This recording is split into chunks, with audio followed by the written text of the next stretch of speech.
Imaginez la tristesse et le mal au cœur de ne pas réussir à avoir d'enfants. Est-ce que c'est un rêve que beaucoup nourrissent depuis l'enfance? Le rêve de sentir une nouvelle vie grandir en soi, de voir des petits pieds courir partout dans la maison, d'entendre des rires remplir chaque recoin. Mais pour des millions de personnes, ce rêve se transforme en cauchemar. Chaque mois devient une épreuve, chaque cycle un rappel brutal de ce qui n'est pas. On se surprend à espérer, puis à désespérer. On guette les signes, on compte les jours, on se soumet à des tests, à des traitements, dans l'espoir infime que cette fois ce sera la bonne. Mais lorsque le résultat est toujours le même, un sentiment d'impuissance s'installe. On se sent défaillant et brisé. Pourtant, tout autour de nous, on voit des bébés naître, des femmes enceintes, des familles heureuses, sauf nous. Chaque annonce de grossesse, chaque poussette croisée dans la rue, chaque fête de famille où les enfants rient et jouent, tout cela devient une source de douleur. Les proches, bien intentionnés mais maladroits, offrent des conseils non sollicités, des paroles réconfortantes qui tombent à plat. Ça viendra quand tu t'y attendras le moins, il faut juste que tu te détendes. Vous pouvez toujours adopter. Ces mots, censés apporter le soutien, ne font qu'accentuer le sentiment de solitude et d'incompréhension. Et dans l'intimité du couple, la tension monte. Ce qui devait être un acte d'amour devient une routine mécanique, un devoir rempli de pression et de déception. Les regards se détournent, les silences se font lourds. On se demande si l'amour pourra survivre à cette épreuve, si la relation pourra endurer ce fardeau. Parce que le parcours médical, lui, est un autre chemin de croix. On se soumet à des examens invasifs. On prend des médicaments qui bouleversent le corps et l'esprit. On s'accroche à des protocoles qui promettent beaucoup mais garantissent peu. Chaque tentative échouée est un coup de massue. Chaque nouvelle intervention, une nouvelle épreuve à surmonter. Pourquoi n'ont-ils pas d'enfants? Que se passe-t-il? Cette pression sociale s'ajoute à une couche supplémentaire de douleur, de honte et de culpabilité.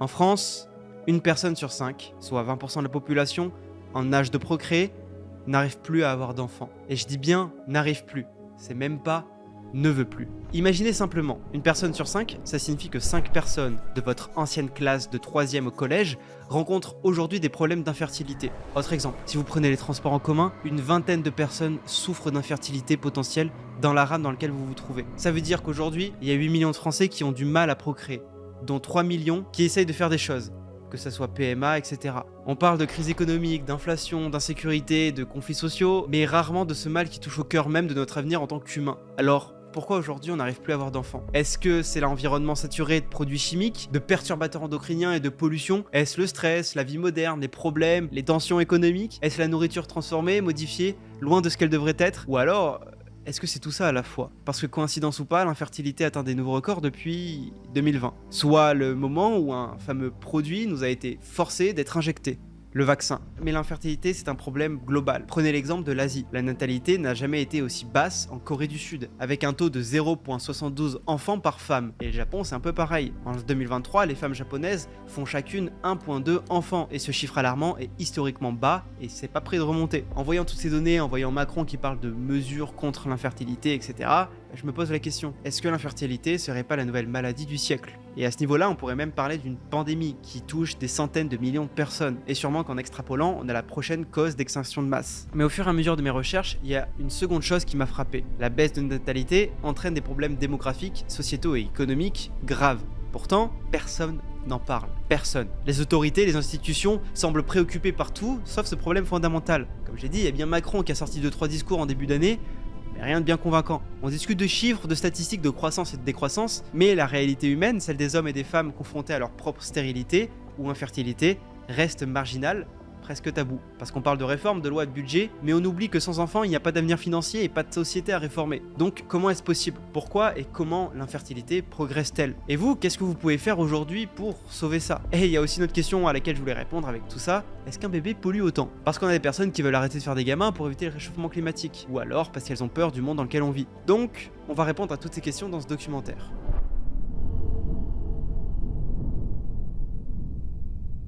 Avant de partir faire un tour du monde de l'infertilité, il faut d'abord qu'on se donne une définition. Parce qu'en premier lieu, il faut différencier ce qu'on parle d'infertilité et de stérilité. Parce que la stérilité, c'est l'impossibilité de concevoir un enfant, et ça concerne hommes et femmes. Il s'agit de l'incapacité physiologique de concevoir, porter et accoucher d'un enfant sain et viable. Et dans le cas de la stérilité, elle est définitive. L'infertilité, c'est différent et un peu plus trompeur, parce que selon Wikipédia, L'infertilité s'applique aux couples ne parvenant pas à avoir un enfant après 1 ou 2 ans de rapports sexuels réguliers et non protégés, ce qui n'implique pas forcément l'impossibilité de fécondation à plus long terme. Et les chiffres donnés par l'INSERM sont assez alarmants. 15 à 25% des couples français sont concernés par une absence de grossesse durant la première année de tentative de conception d'un enfant. Ce chiffre retombe à 11% pour la seconde année. Mais il faut dire aussi que nous, les Françaises, on est championnes d'Europe en termes de natalité. En 2021, les Françaises ont en effet le taux de fécondité le plus haut d'Europe, avec 1,84 enfants par femme d'après l'INSEE. Et dans l'ensemble des pays européens, ce serait plus de 25 millions de personnes qui souffrent d'infertilité. L'Union européenne prend d'ailleurs des mesures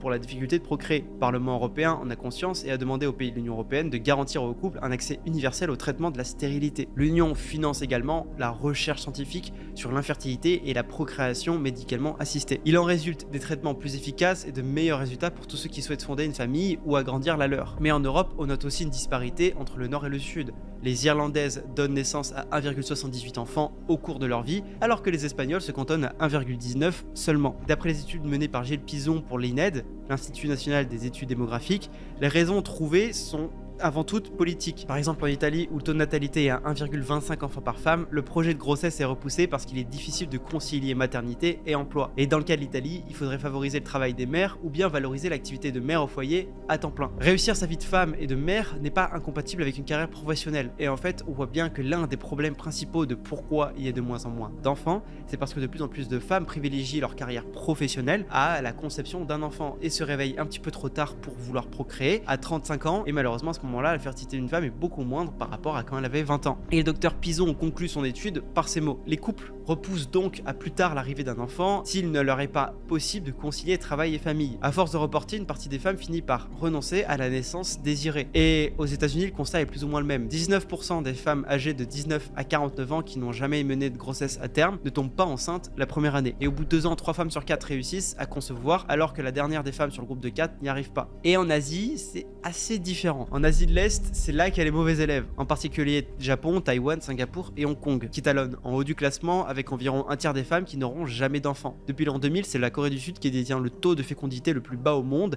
avec 0,84 enfants par femme. Ces pays qui font partie des plus développés de la planète semblent bien mener à tendance parce que leur faible taux de natalité est vraiment inscrit dans le temps. Ça commence dès les femmes de la génération X, donc 1960 à 1980. Et c'est Hong Kong qui a ouvert le bal. 35% des femmes nées en 1971 n'ont jamais eu d'enfants. Et cette baisse de natalité qui a influencé le voisin taïwanais avant d'atteindre finalement la Corée du Sud. Et la Chine, c'est un cas un peu particulier puisque la politique de l'enfant unique a été mise en place à partir de l'année 1979. Aujourd'hui, cette politique est abolie, mais on voit bien les conséquences sur les mariages et sur la préférence d'avoir un garçon qui reste bien inscrit dans les mœurs pour des raisons sociétales et économiques. Et le fait de n'avoir qu'un enfant a en quelque sorte retardé la baisse de la natalité volontaire d'environ 2 décennies. Seule la région du Moyen-Orient et du Proche-Orient tire son épingle du jeu. 10% des couples seulement rencontrent des problèmes de procréation au cours des 2 années d'essai bébé. C'est le chiffre le plus bas de la planète, devant l'Afrique qui arrive en seconde position. Donc globalement, l'infertilité a augmenté de 15% ces 30 dernières années, d'après l'étude de Global Burden of Disease,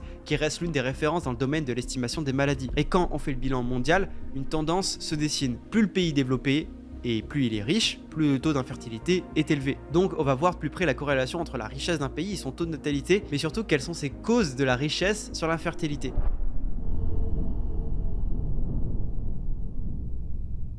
Alors, les enfants, c'est pour quand? Cette phrase, vous l'avez peut-être déjà entendue. C'est une petite phrase maladroite, prononcée sans arrière-pensée, mais qui mine de rien peut causer pas mal de dégâts. Mais pour quelle raison? Eh bien, parce qu'aujourd'hui, le fait de ne pas avoir d'enfants, ça représente un problème majeur. Dans les histoires pour enfants, les contes de fées ou encore les dessins animés Disney, la jeune fille finit toujours avec le prince charmant. Ils se marièrent et eurent beaucoup d'enfants. Vous connaissez la chanson. Dans l'inconscient collectif, avoir des enfants, c'est la suite logique des choses, une étape indispensable et naturelle de la vie. Vous rencontrez la bonne personne, vous tombez amoureux, vous vivez ensemble et vous faites un enfant. C'est ancré dans les mœurs, c'est un besoin physiologique et hormonal pour les femmes et un besoin inné avec l'instinct de reproduction chez les hommes, paraît-il. Autre exemple, les familles royales. Prenons la famille royale la plus connue aujourd'hui, la famille royale britannique. L'arrivée d'un héritier ou d'une héritière qui accédera au trône fait l'objet de tous les fantasmes, de toutes les spéculations et de toutes les attentes. L'annonce d'une grossesse ou d'une naissance royale efface tous les problèmes de chacun et du pays, le temps de célébrer la nouvelle ou de fêter l'heureux événement. Avoir des enfants, c'est donc une bonne chose et surtout, c'est normal. Votre famille et la société en général attendent de vous un enfant. C'est comme ça, c'est dans l'ordre des choses, c'est la vie. Mais alors, que se passe-t-il quand la machine naturelle, l'appareil reproductif, se met en grève?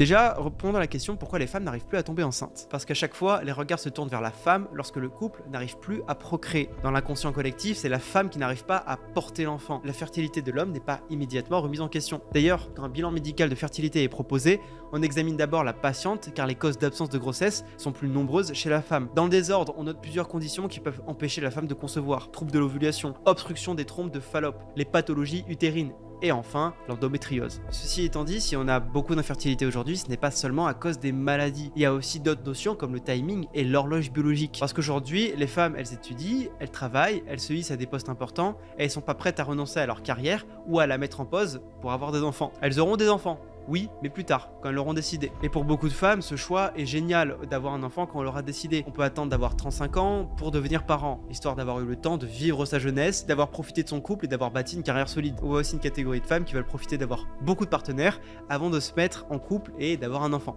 Ça, c'est un autre sujet. Mais même s'il y a cette possibilité de repousser la maternité, c'est pas sans conséquence. Une femme est moins fertile après 35 ans qu'elle ne l'était à 20 ans. Mais genre, beaucoup moins fertile. Parce que quand une femme se lance dans un projet de grossesse après 30 ans ou à 35 ans, elle est confrontée à un problème de taille. Elle n'y arrive pas, ça ne marche pas. Et elle est toujours pas enceinte. Parce que voilà, la fameuse horloge biologique, elle a tourné pendant que la femme était occupée. Cette infertilité-là, parfois appelée gériatrique, est encore plus tabou que l'infertilité classique. Parce qu'on a le féminisme moderne qui encourage les femmes à tout avoir, carrière, indépendance, liberté, partenaire, sans compromis. Et en fait, on a beaucoup de femmes qui sont persuadées que avoir réellement contrôle sur leur corps, c'est de ne pas avoir d'enfants tôt et c'est de les avoir le plus tard possible. On leur dit qu'elles peuvent tout faire, tout avoir et que la maternité peut attendre. Sauf que là, la nature, elle a ses propres règles et elle ne s'adapte pas aux aspirations modernes. Parce que les conséquences, là, elles sont bien réelles. Quand l'infertilité augmente, les traitements de procréation assistée se multiplient, les couples se retrouvent face au parcours du combattant pour concevoir. La science peut faire des miracles, oui, mais à quel coût émotionnel, physique et financier? Parce que cette quête d'égalité et d'indépendance, si elle néglige la réalité de l'horloge biologique,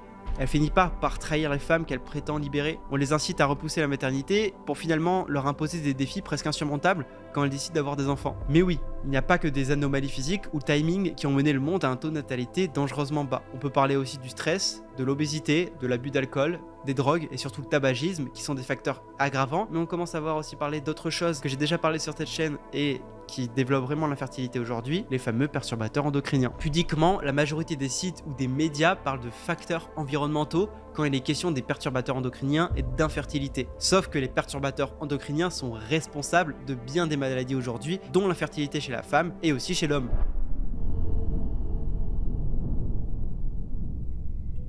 Parce que l'infertilité masculine, ça existe. Une gynécologue suisse, Dorothea Wunder, spécialisée en médecine reproductive, explique qu'en moyenne, on retrouve 30% d'infertilité masculine, c'est-à-dire autant que chez la femme. On retrouve encore 30% d'infertilité chez les deux partenaires, et les derniers 10% restent inexpliqués. Chez l'homme, le problème peut être mécanique, comme l'impuissance, ou lors d'un conduit obstrué, ou bien les spermatozoïdes ne sont pas assez forts ou mobiles, ou alors ils sont trop peu nombreux. Le docteur Wunder cite ensuite les perturbateurs endocriniens qu'elle qualifie d'omniprésents dans l'environnement. Si on sait que les femmes ont une horloge biologique et aussi une certaine urgence à concevoir, on sait aussi que les hommes peuvent concevoir jusqu'à très tard dans leur vie. Même à 60, 70 ans, peuvent encore avoir des enfants. Mais ça veut pas forcément dire que le temps n'a pas de conséquences chez l'homme, parce qu'après 35 ans, la qualité et la vigueur des spermatozoïdes baissent, et on observe aussi un second déclin après 40 ans. Sans surprise, comme chez les femmes, le mode de vie a aussi ses conséquences. Tabagisme, la consommation d'alcool, l'obésité et le stress contribuent à la chute de la fertilité. Mais la qualité du sperme dépend en immense partie des hormones masculines, en particulier la fameuse testostérone. Parce que la réalité,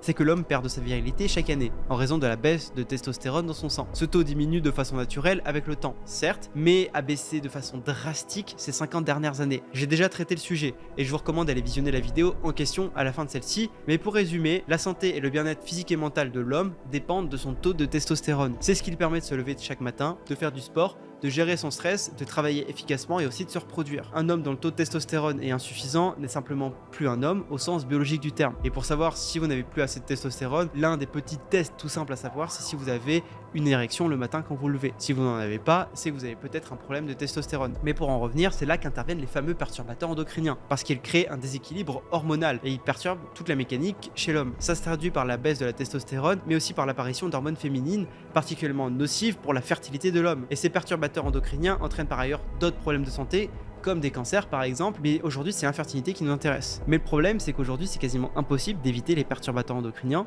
Ils sont partout. On peut les retrouver dans les pesticides utilisés dans l'agriculture non biologique, dans les plastiques, l'emballage alimentaire, dans les médicaments courants distribués sans ordonnance comme le paracétamol, les anti-inflammatoires ou encore l'aspirine, dans les produits d'hygiène pour la maison comme le produit vaisselle, dans les cosmétiques comme le gel douche ou le déodorant, dans les aliments à base de soja ou les phytoœstrogènes, dans l'eau du robinet et celle de la douche, dans les terres agricoles, les rivières, l'eau de mer. Ouais, quand je vous disais que ces perturbateurs endocriniens étaient vraiment partout.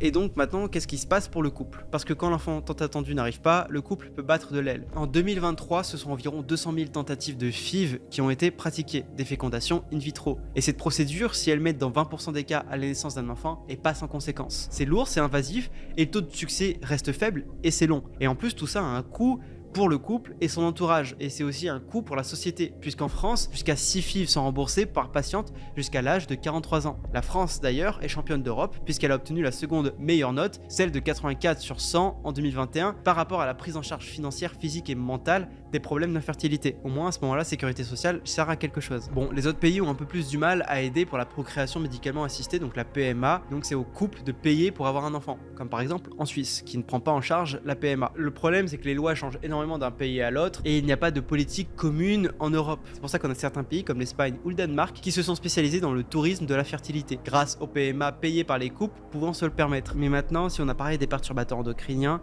il y a quand même d'autres causes qui sont très importantes à ne pas oublier par rapport à l'infertilité.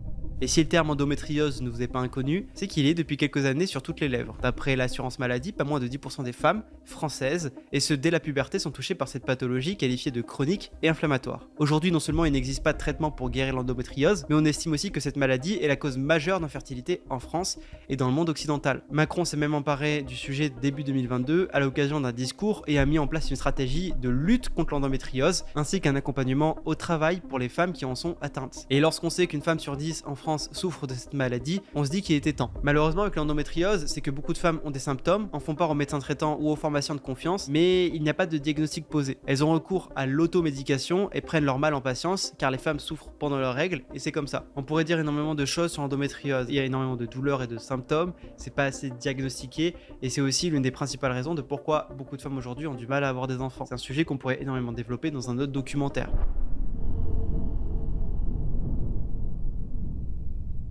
En 2024, on sait qu'il y a énormément de facteurs qui jouent pour l'infertilité, dont les hormones. Parce que par exemple, c'est en partie l'œstrogène, la première hormone féminine, l'équivalent de la testostérone pour les femmes, qui joue sur l'infertilité. Et comment? Parce que l'œstrogène, c'est en quelque sorte un poison pour l'homme, puisque c'est une hormone féminine, qui est l'opposé de la testostérone. Et pour la femme, les œstrogènes sont désormais soupçonnés de favoriser l'apparition de l'endométriose et d'en aggraver les symptômes quand la maladie s'est déclarée. Le problème, c'est qu'aujourd'hui, l'œstrogène se trouve dans la grande majorité des perturbateurs endocriniens. C'est les phytoœstrogènes. Dans l'alimentation, ça se cache peut-être dans les noix, les arachides, les légumineuses comme les pois chiches, le soja, les haricots verts, l'anis, le fenouil, l'houblon, le cumin, etc., etc. Dans les produits quotidiens, c'est presque pire, puisqu'on les retrouve dans les huiles essentielles. Ces petites huiles magiques préconisées surtout dans l'industrie bio, elles sont partout. Les cosmétiques, les produits d'entretien et l'alimentation. Dans la pharmacie, on retrouve des sirops naturels contre la toux aux huiles essentielles, ou bien encore dans les compléments alimentaires, qui sont supposés booster l'immunité pour l'hiver qui approche, et vous n'arrivez pas à dormir, prenez donc un cocktail d'huiles essentielles. Pourtant, ces huiles essentielles sont formellement interdites à la femme enceinte ou qui allait, c'est-à-dire à quel point elles peuvent perturber l'équilibre féminin. Et quant aux hommes, ingérer des phytoœstrogènes, c'est tout simplement contre nature,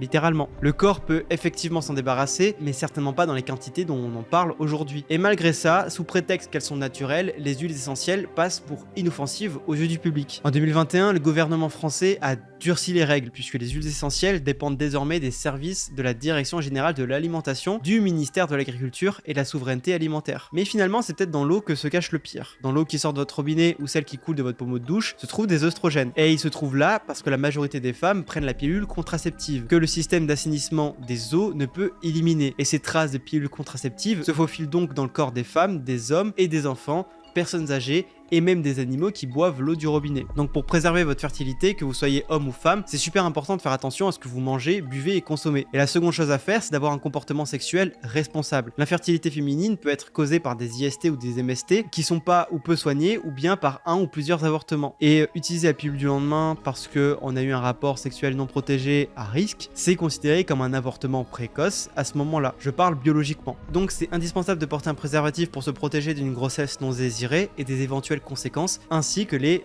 MST. Sauf qu'un préservatif, c'est fait en quoi? Putain, mais c'est pas possible.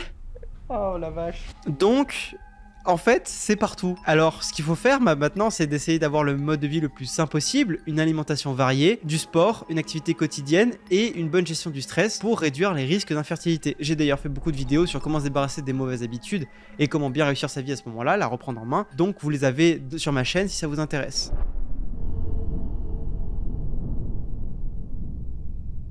Pourquoi les gens font moins d'enfants? Quelles sont les raisons de la progression de la baisse de la natalité? Donc c'est le Covid, l'obésité, le mode de vie, la mouvance child-free écologique, le porno, et c'est aussi notre monde terrifiant avec plein de tensions, le réchauffement climatique et toutes ces conneries qui font que les gens ont moins d'enfants. Et c'est aussi beaucoup pour des raisons économiques, parce qu'ils n'ont pas les moyens de se permettre un enfant. Même le pape en a parlé début 2022, il a regretté que les gens fassent de moins en moins d'enfants et accueillent à la place des animaux de compagnie. Ça montre bien que la société tout entière a changé. Au niveau mondial, on a un boom d'adoption des chats et des chiens depuis la pandémie. À Tokyo, le business des voyages organisés avec son chien est florissant. Les Japonais se marient plus, ils ne font plus d'enfants, mais adoptent un Spitz. Le Covid a lui aussi laissé énormément de traces. Qui a envie de mettre un enfant au monde alors que ce monde peut s'arrêter de tourner à cause d'un virus effrayant? Dans un monde où on voit tous extrémisés, avec plein de mauvaises nouvelles qui s'enchaînent, des guerres et le climat qui devient dangereux, pourquoi fonder une famille? L'éco-anxiété aussi joue beaucoup, avec le mouvement de je ne veux pas faire d'enfants pour préserver la planète qui prend de l'ampleur et ça gagne en popularité. Ma génération, donc la génération Z, est considérée comme génération fragile, voire dépressive. 90% des jeunes adultes dans la génération Z ont déjà eu des sentiments d'anxiété ou de dépression au cours de l'année 2022. On a donc les adultes de la génération Z qui aujourd'hui devraient faire des enfants, mais comment décider de fonder une famille quand on est soi-même pas solide? Et je pose ça là, mais ça va faire l'objet d'un documentaire beaucoup plus complet dessus. Mais il y a par exemple un fameux vaccin qui, depuis qu'il a été injecté à beaucoup de personnes, voire imposé, bizarrement il y a un problème d'infertilité qui est de plus en plus grandissant. Mais il y a aussi une problématique beaucoup plus tangible et rationnel, c'est qu'aujourd'hui un enfant ça coûte cher. Parce que depuis 2020 l'inflation ne fait qu'augmenter, le pouvoir d'achat baisser. Si aujourd'hui les choses semblent stabilisées, la grande majorité des Français galèrent à remplir leur frigo et à régler les factures. Il y a aussi autre chose que je vois énormément, c'est en fait l'idée de la religion. Aujourd'hui on a de plus en plus de personnes athées. Et on voit une certaine corrélation entre les personnes athées et pas l'infertilité mais le fait de ne plus vouloir d'enfants. Quelle est la nuance? Parce que dans les trois grandes religions monothéistes, la famille, la mère et l'enfant et le rôle du père sont des notions très importantes. Parce qu'on remarque par exemple en Indonésie, le pays qui compte le plus de musulmans au monde, le taux de naissance est bien plus haut que chez ses voisins asiatiques d'Est et du Sud-Est qui ont une proportion d'athées plus importante. On peut considérer que la foi, quelle qu'elle soit, contribue certainement à la croissance démographique.